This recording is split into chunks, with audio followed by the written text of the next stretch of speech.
Real Estate with Soul, the podcast that explores the heart and soul of the real estate industry.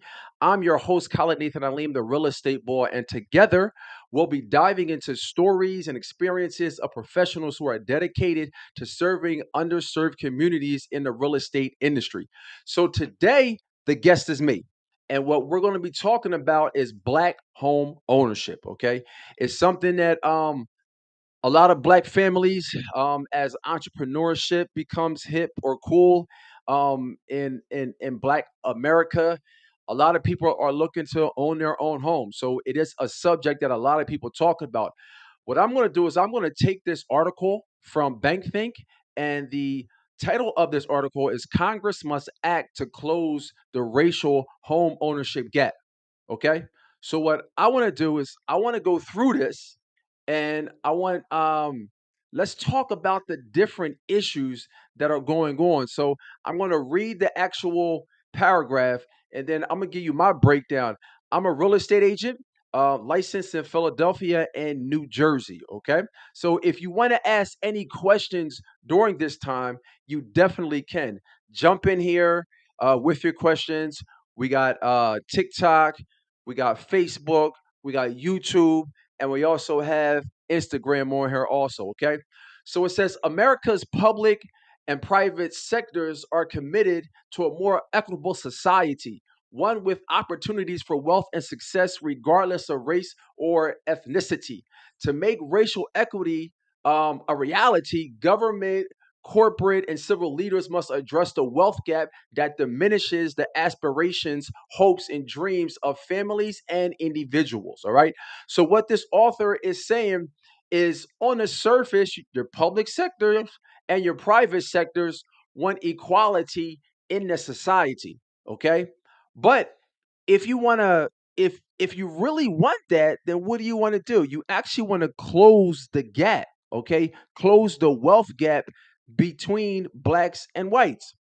And this gap is huge. It's super huge. Okay. It says that the need for federal action is now. Blatant race related barriers hamper the expansion of black wealth in America. The typical white family has 8 times the wealth of a black family of similar stature.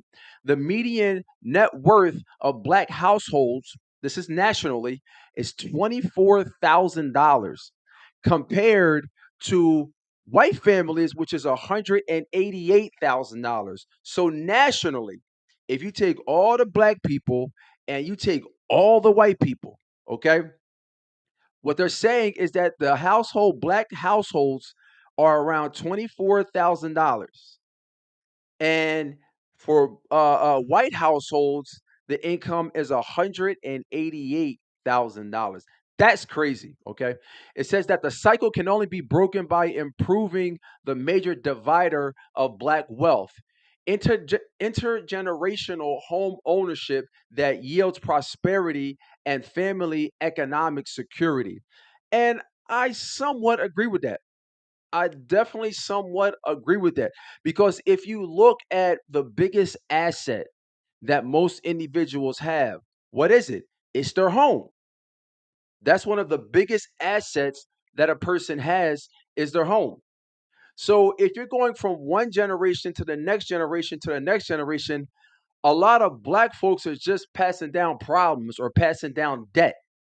Versus if you have a home. Now, what happens usually is a person will live in that home. For example, my grandfather just died. Okay. So let me put this on airplane mode. Okay. So my grandfather just died. So when my grandfather died, he left his home. Okay. So he bought the home probably for like, I don't know, maybe like $15,000. Now that home is probably worth maybe close to $200,000. Okay. Now, if you do that from generation to generation to generation to generation, what is the biggest benefit of having a home? The biggest benefit of having a home is the equity in the home. Is the equity in the home. And there is not another, let me say it like this. Buying a house is one of the only investments where you buy a part of it and you have ownership of the whole thing. Okay. One of the I don't know of any other investment. Maybe if you buy like options or something like that or puts. Um, but buying a home, for example, if you buy a home and a home, just say $100,000, how much money did you put in to gain control of that home? Maybe $10,000. But when that asset goes up, if that asset goes up, and if you look at the history of home ownership, most of the time it does. But as that asset goes up, you're able to participate in those gains. But if you're renting, you haven't participated in those gains. So that's why when people talk about redlining, and it's like, man, that happened for 50, 60, 70 years ago. Well, yes, it did happen that long ago. And it's still happening now. Okay. In some areas, it's a lot better right now. Okay. But it is still happening in some areas. But why is that so important? Because you got three or four generations.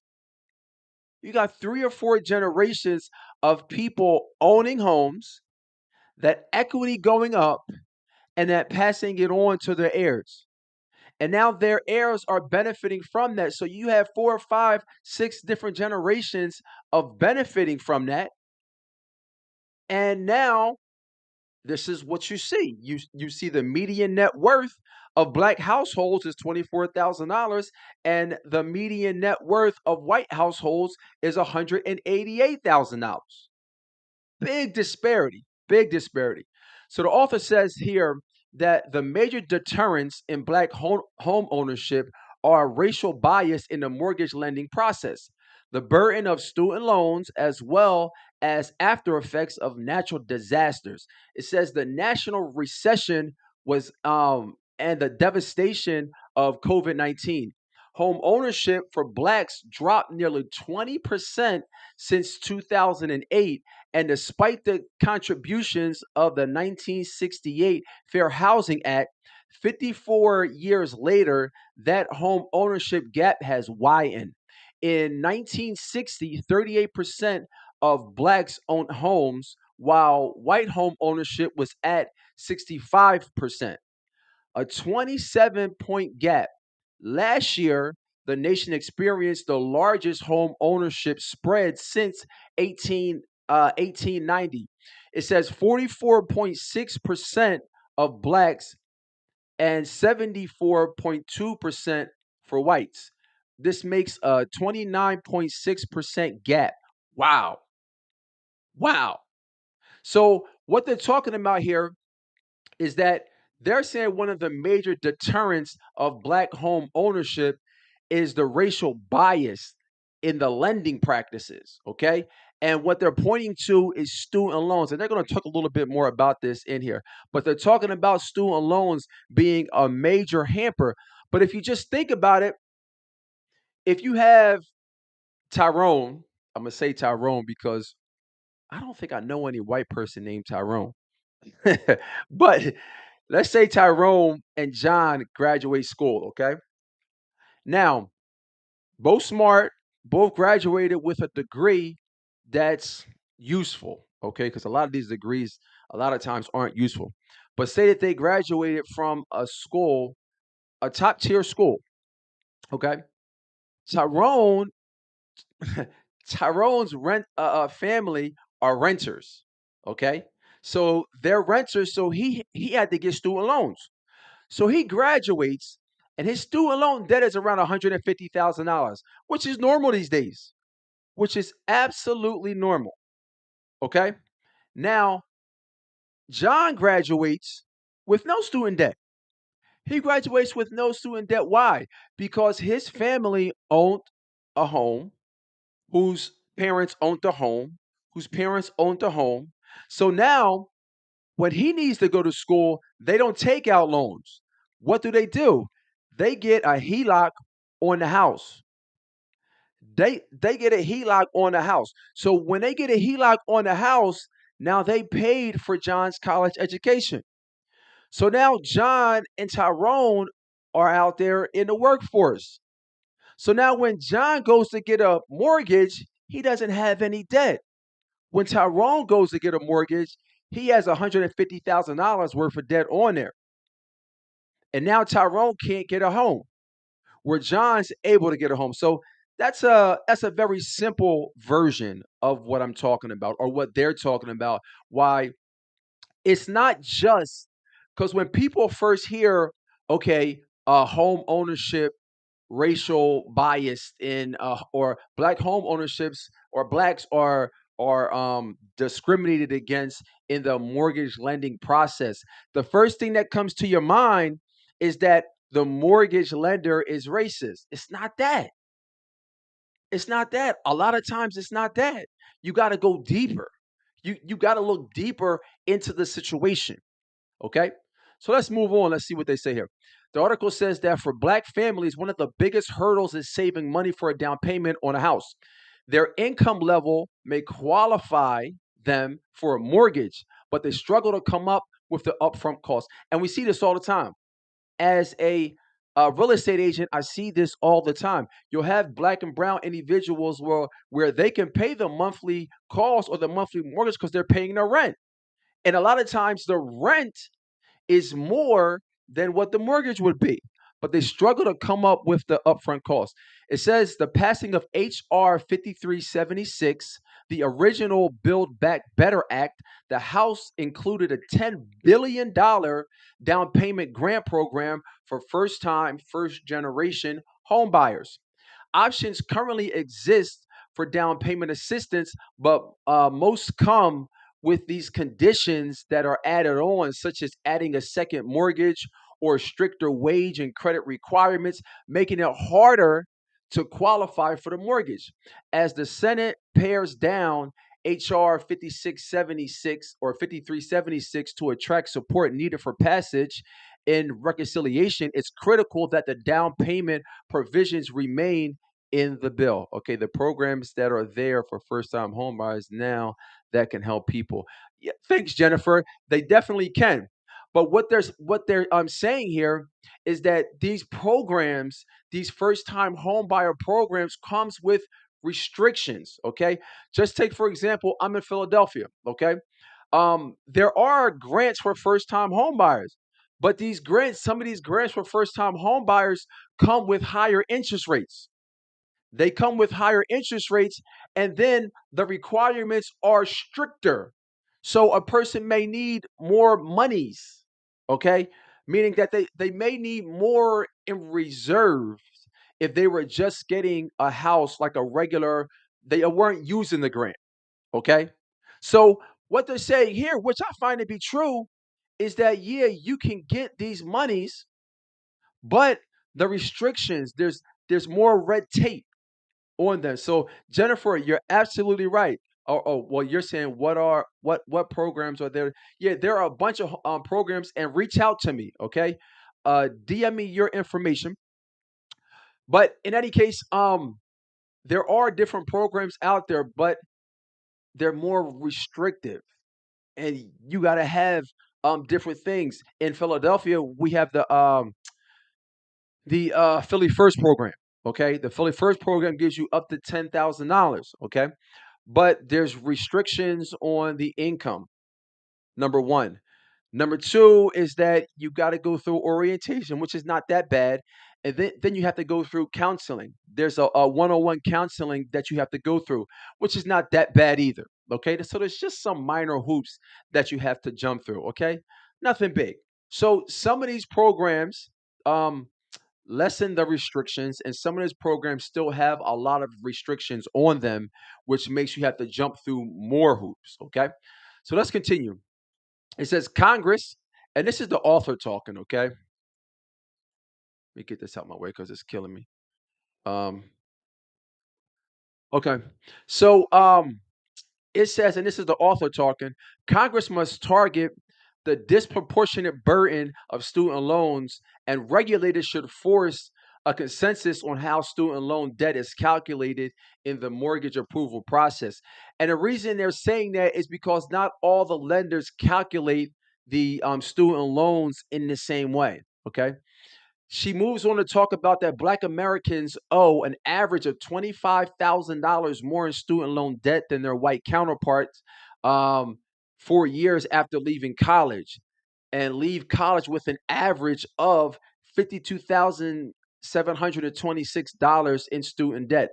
The loan payment themselves are a financial burden, and Congress should provide families with some loan forgiveness.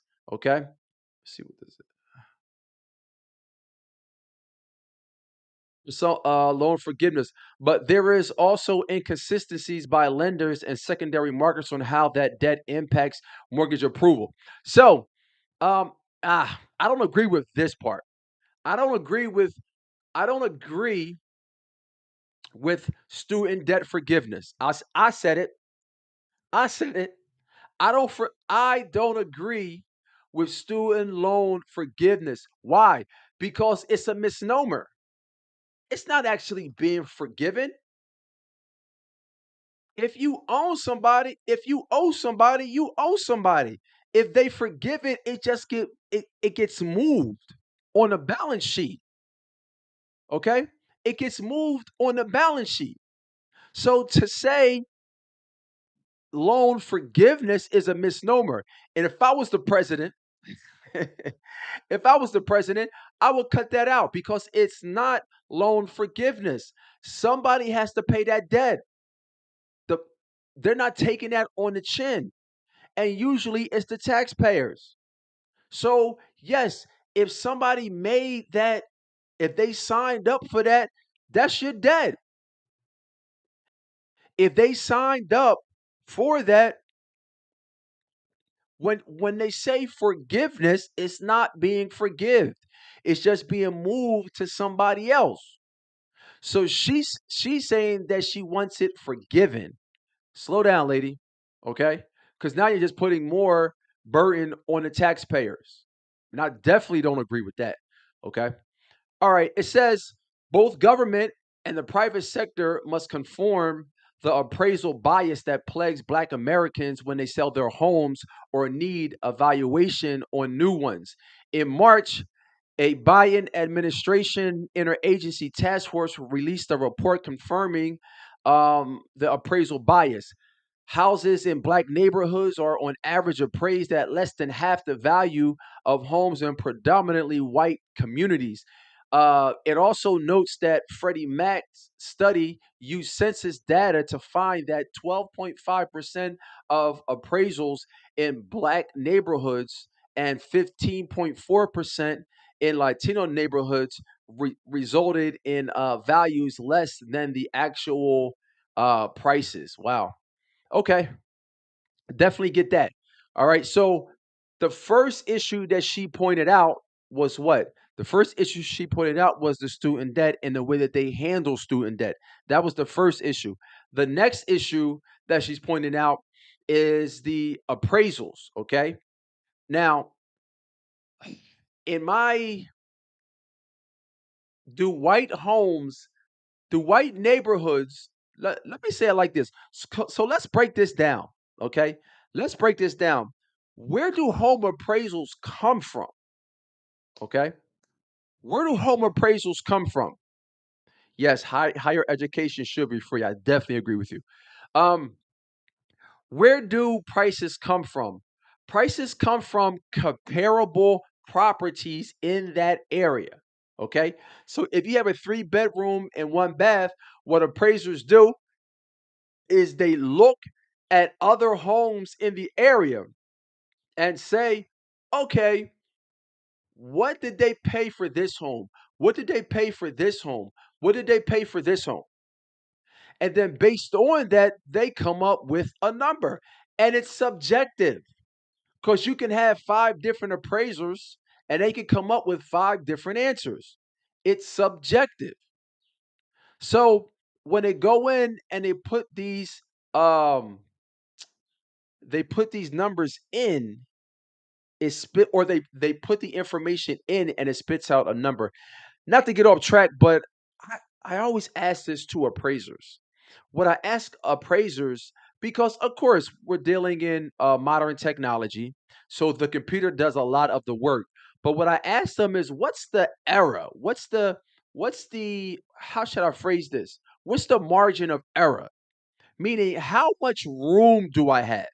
Okay, how as an appraiser, if I and let me back up a little bit because some of you may not know, how does the appraiser work? How does that work in this process? Okay, so a person goes to buy a home. Person goes to buy a home, and the bank says, "Okay, you're approved for $100,000." So you go and you buy a home, and you put an offer on a contract for $100,000. Now, the thing is, though, that the bank, what they'll do is they'll make sure you're credit worthy and financially worthy. I'll use that with that word worthy to buy a home. But what they're going to do is they're not going to overpay for a home. So what is they're going to send an appraiser out. Now, what's going to happen is that appraiser is going to do an appraisal, and he's going to say, okay, you're looking to buy this house for $100,000, but how much is this home worth? And they're going to take the comparable homes in the area, and they're going to put a price on your home. Now, if that home appraises for $100,000, that means I think this home, my opinion is that this home is $100,000. If it's $100,000, good. But if it's $90,000, the bank is saying, hey, I know you agreed to pay $100,000, but we're only going to give you $90,000. Now you got some choices. Either you can bring the $10,000, or they could lower the price, or y'all can meet somewhere in the middle. It all depends. Okay. So what they're saying here is an appraiser can really, an appraiser can kill your whole deal. An appraiser, let me tell you how. Okay, number one, just like I said, somebody's looking to sell their home and they have a buyer who's willing to pay that. But the appraiser comes in and says, no, your home isn't worth $400,000. It's only worth $350,000. Okay. So that's an issue. That's a big issue. Okay. Um, and what they're saying here is that there was a study that showed that 12.5% of appraisals resulted in values that were less than the actual contract prices. Now, I got a question about what they mean by contract prices. I got a question on what they mean by that, because when they say contract prices, is that what the person was willing to pay?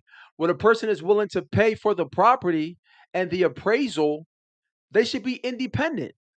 They should be independent of each other, because that person is willing to pay this amount.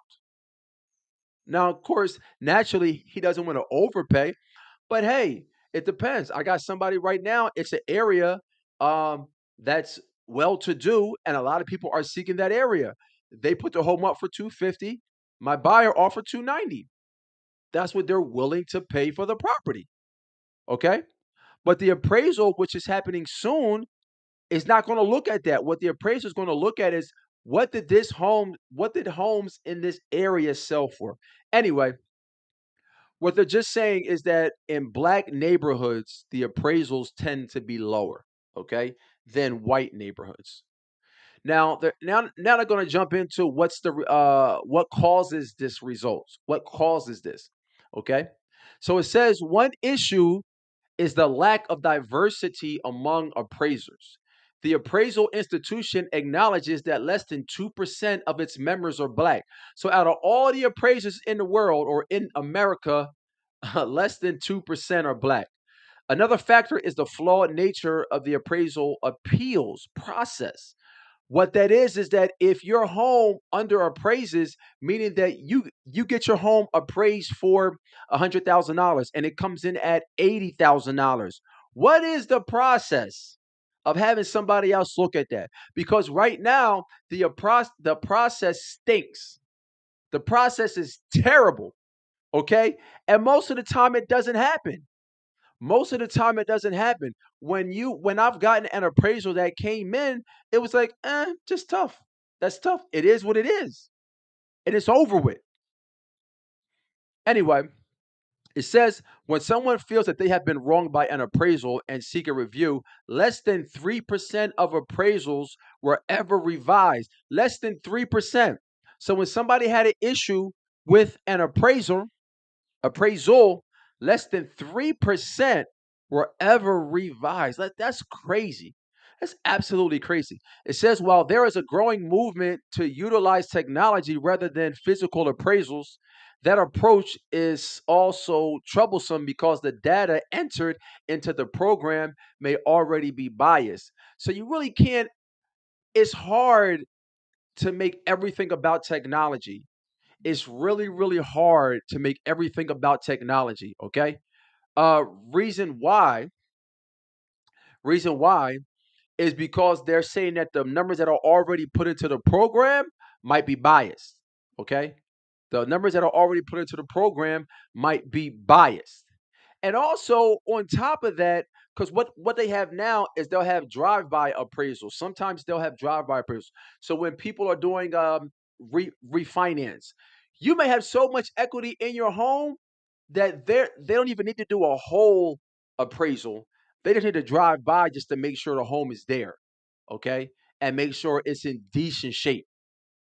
So I can see what they're talking about here is when you move it to more technology, then it becomes a lot more troublesome because you need to go in a person's house to do an appraisal to see what the finishes are.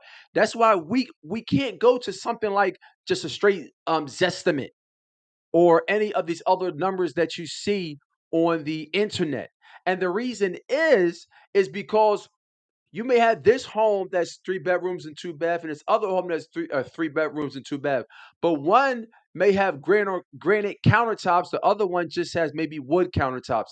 One may have laminate floors, the other one has hardwood floors. One may have a finished basement, the other one may have a walkout basement. So there's different things that come up that would make the price different.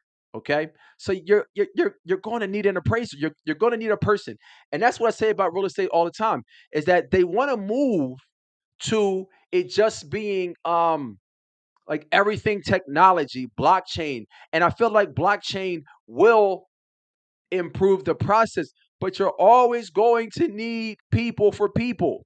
A lot of times. Okay. It, in the real estate transaction, there's so many moving parts that you're always going to need a realtor and you're always going to need an appraiser. Okay. It says, the author says, let's start by encouraging the appraisal industry to reach out to historically black colleges and universities and community colleges to establish programs that can train minority students to be appraisers. The better understanding of communities of color should result in fairer evaluations of properties in these communities. Moreover, while the task force study is a good start, it must follow with effective reforms for the industry. And I agree. They definitely should get better because I know when I was in college and somebody came to me and talked about the industry of being an appraiser, I would definitely would have been interested. I definitely would have been interested. But I do think that that's the issue. And one of the issues also with the appraisal industry is there's a bottleneck. Okay. There's a bottleneck in people becoming appraisers because you have to you can study. Okay, so there's two parts to it. There's when where you study in a classroom and there's like an apprenticeship. Okay. So you have to get an appraiser to let you go around and follow him and get those hours in as an apprentice to that. That's the bottleneck. Because number one, as an appraiser, I don't have to do it if I don't want to. So it's almost like a good old boys club. I'm already busy. Now I gotta bring you on also.